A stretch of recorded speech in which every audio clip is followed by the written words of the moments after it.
Hello বন্ধুগণ, তো রাখি পূর্ণিমার ভিডিওটা দিতে একটু আমাদের লেট হয়ে গেল। আমরা আজকে দিনটা শুরু করলাম ঠাকুরকে রাখি দিয়ে। তো দেখো অব্র বাড়িতে চলে এসেছে, কারণ মা আর মাসির থেকে ও রাখি নেবে, আর এখানে লুচি করাও আমরা শুরু করে দিলাম। জোরে জোরে শোনা যাবে না, জোরে বলো। কার থেকে? তুমি কি আগের বারও রাখি নিয়েছিলে? এখানে দেখো অভ্র বসে পড়েছে রাখি নেওয়ার জন্য, আর আমরা সব সাজিয়ে দিয়ে রেখেছি। আর অভ্র ধূপকাঠির গন্ধর কারণে নাক ধরে বসেছিল। এখানে মা ফার্স্টে রাখি পরে নিচ্ছে, কারণ এরা দুইজন তো সম্পর্কে দিদা হয়, আর দিদা নাতনি সম্পর্কে তো রাখি পরানোই যায়। আর এখানে মাসি রাখি পরিয়ে দিল। তারপর ওকে একটা এক্সাম বোর্ড গিফট করলো।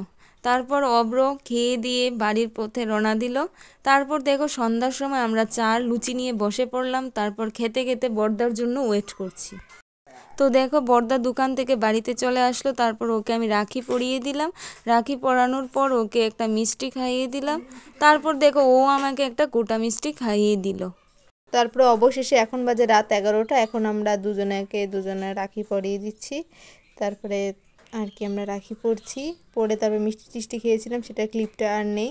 তারপরে মিষ্টি ভাই আমাকে এই গিফটটা দিয়ে দিল। ব্যাস, টাটা।